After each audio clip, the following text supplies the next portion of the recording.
Hello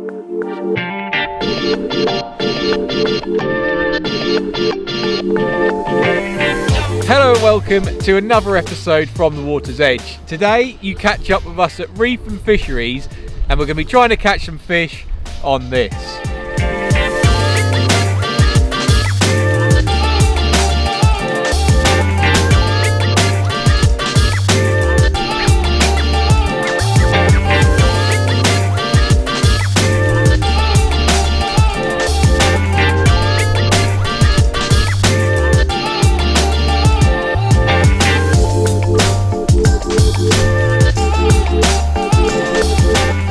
There we go, there's a fish, a nice little F1. The honestly day is a bit grim, it's a bit grey, there's a nasty wind whipping off the back of me, right down the back of my neck.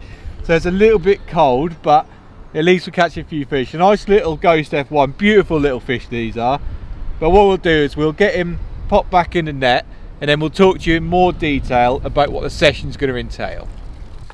Well, there we go, nice little start. Hopefully a few more of those and it'll keep me busy and occupied, not thinking about this freezing cold wind. But the reason why we're out here today is because we're contacted again by our good friends at Top Beta, who they believe is a stigma behind their product, that it's only a summer product. Now, if you follow our channel, you'd notice that we've done a few videos on the mini beta and the top beta, which were both in the summer and they worked really, really well. But the reason they contacted us because they've made an addition which you can add to their products, which now hopefully they believe is going to allow people to fish it in the winter.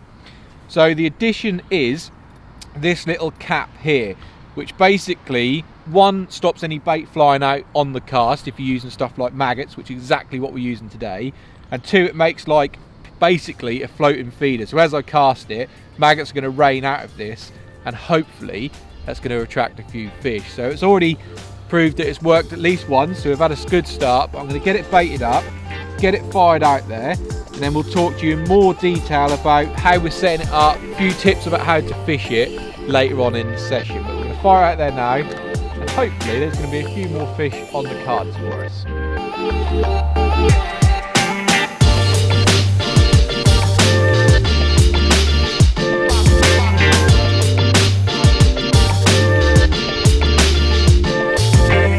There we go, another fish. I think this is probably going to be a little F1, and that is one of the massive reasons why we picked this venue.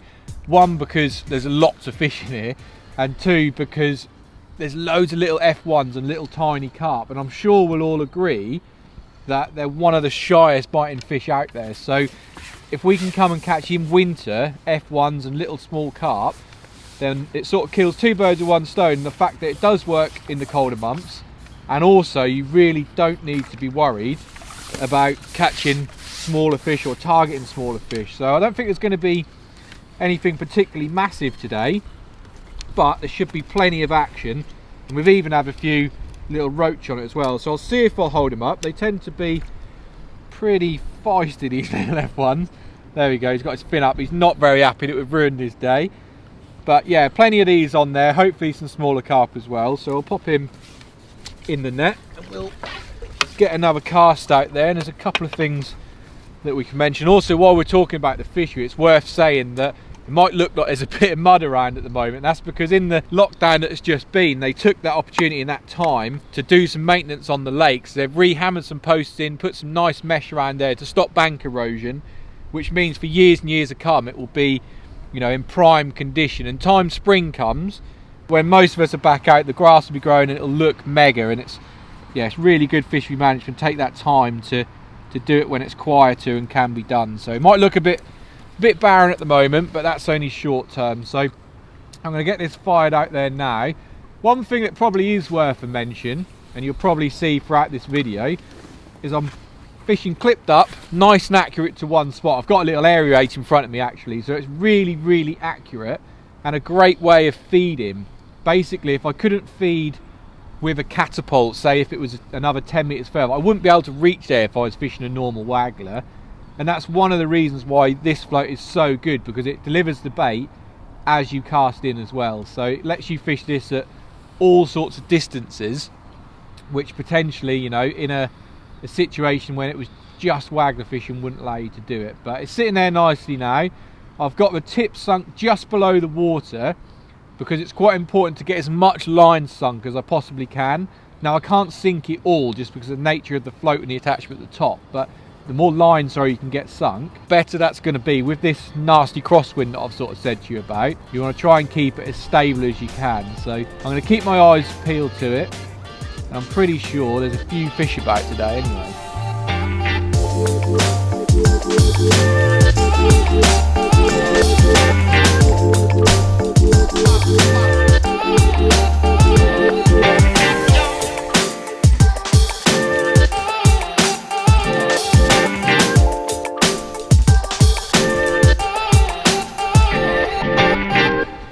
Well, I didn't think it would take long. All the while you can see little indications on the float, so there's definitely a few fish there, and if we can build up a bit of competition with that regular baiting application, hopefully we can be in for a pretty good day. But yeah, he's actually really small, this one. He's got my rig in a bit of a tangle. There we go, it's come out.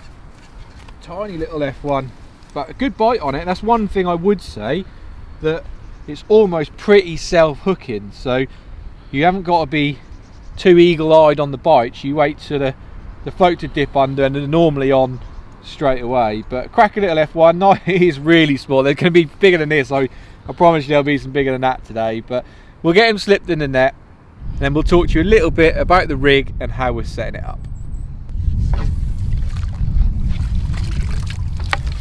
Right, so while we're at the water, we'll have a quick look at the rig, and to be honest with you, it really couldn't be any more simple. And in all honesty, it's exactly the same as I fish a standard sort of crystal waggler. I'd fish it in exactly the same way. So basically I've run in the mini baiter in between a little float stop arrangement. So I've got 3 float stops underneath it, 1 above it, that basically just buffers the cast on that one.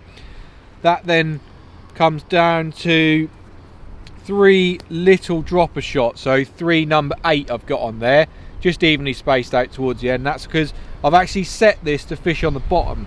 Now I want to get those shot to help the bait get down there nice and quick, but the beauty about this is you can fish it at any depth you want, really. So I mean, it's pretty obvious that not all of the time all of the fish are glued on the bottom, and it's got a misconception that in winter, you know, that is where they live, and that's not always the case. So it lets you variate the depth. But I'm going to get this loaded up. Now this lid is really nice and easy to use. It's just a little plastic disc that's like flexible, so I just push it up with my thumb and then I'm loading up the cage full of maggots. Now like I said earlier, you can touch on how much you want to fish and feed into the session is up to you. So I've gone for about half full this time, but you could cram it right full.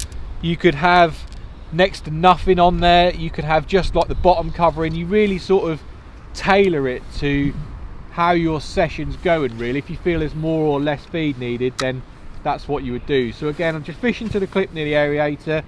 I'm getting the rod tip sunk nice and early to try and keep as much of that line sunk, as I said before, out of the way. And pretty much, and I mean obviously I'm going to watch the float, but within reason, bite detection is really good. You can see when you've got one, but I'm taking my hands off to try not to strike too early. Like I said, I think with the disc and the cage and a little bit of a bigger float, they tend to, you know, give really good positive bites and the float slides away. So just sort of sit on your hands a bit, wait for a proper bite, and then hopefully, you know, there's plenty of fish out there. There's going to be a few more to come. You can even see little tiny like little roach bites as the float's dithering around, and if you're getting a few of those, obviously, yeah, come straight in, you should have another one.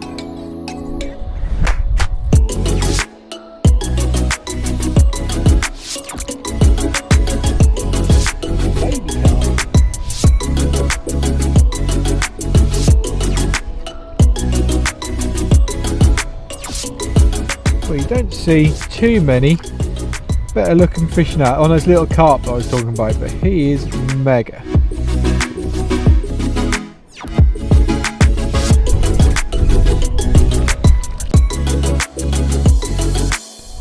There we go, another bite. Just like I said, it's so positive. You just let it sort of slide away and you don't really miss many bites, which is quite nice, because when you're fishing a real delicate tiny little crystal waggler, you sort of strike everything, and sometimes that's not always the way. But I think it's another little F1. We'll just coach him into the net.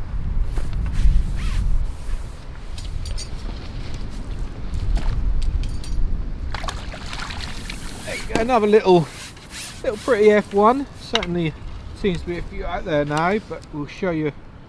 Nicely hooked right in the bottom lip. That's where I would, bottom or top lip, right in the middle. Happy with that. And there we are. Plenty, like I said, these are loads of these size fishing here, little F1s like that, but they do give really good sport. That's one thing I will say about F1s, is yeah, they're, you know, really finicky and hard to catch sometimes, but at least they're willing to feed when it's really, really cold.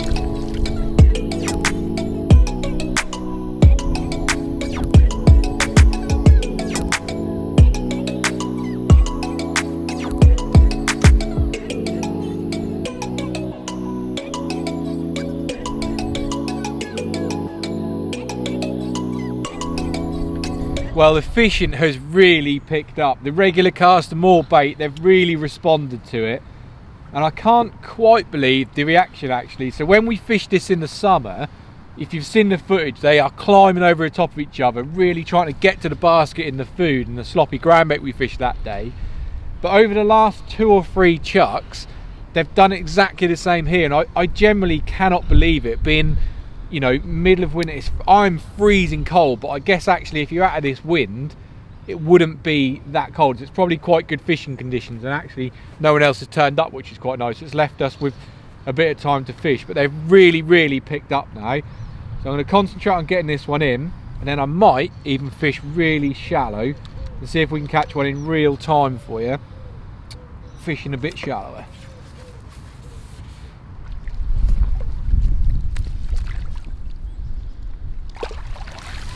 There we go. He's slightly big. He's a little common, this one, not an F1. We've had a few carp mixed in amongst the F1s, and one real nice one, some mirrors, some little commons. These are sort of the average sort of little carp that's in here. Loads of these little fellas in here, but great sport and really good for like getting a swim building together. Like I said, I generally can't believe, I'm going to slip this in on a net, but I generally can't believe that this time of year these fish have reacted so well. I generally thought we'd catch a lot, but I'm going to now try and do in real time a change and see if it works. So all I'm going to do is slide these beads right down and fish it about, I don't know, how shallow should I go? I'll go there. So it's going to be about 1.5 feet below the float, I would say. And they'll probably make me look really stupid now, because whenever you try and do something on camera, it never works. But there's been, like I said, when it hits the surface, it takes about 4 or 5 seconds, and then they're sort of boiling around the float as they're literally eating the maggots as they're dropping out. So it's going to be fish like that with a float with maggots just hanging underneath it. So I'm going to stay on the same clip and see what happens. Now I generally think this reaction has probably happened because it's so accurate, you know. Now I can fish pretty accurate with a catapult, I'd like to think, but I couldn't spray them anywhere near as close as that. You know, I'm fish clipped up, I'm casting to an aerator, so you know my bait spread is so tight that I think now all these fish go mental in amongst the maggots that are coming. It's just pushed them higher and higher, and the bait has become, you know, the thing that they're attracted to, and they know that the little plop of that float means that there's food coming, and then they're now showing signs. So it takes a little while. The float hits, there you go, the float hits, and then they literally take, I don't know how long that was, 10 or 15 seconds, and it's almost as if they come higher and higher and they start pushing the basket, and then you catch one. So that little change worked. I'm glad they didn't make me look that stupid. I thought I was going to catch one perhaps 5 or 10 seconds quicker than that, but that would do. If you caught at that speed all day, you certainly wouldn't have a problem putting a good fish run together and a good weight if you were fishing a match. But there you go, nicely hooked in the bottom lip and a little F1 with an angry fin up. So what I think I'm going to do now is carry on fishing that depth, quickly cast. So obviously what I've seen is the more I cast, the quicker I cast, definitely the more competition there is. So really get to it now, fire that feeder out there and see if we can have a few more of these.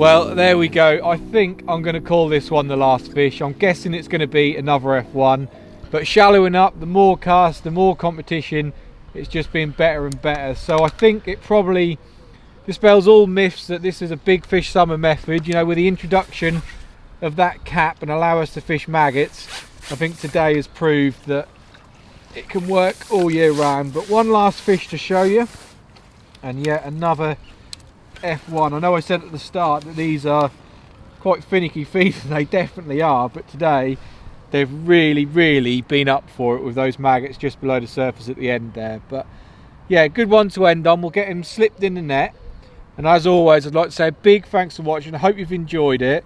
Don't forget to hit that subscribe button, but we'll see you again on the next one.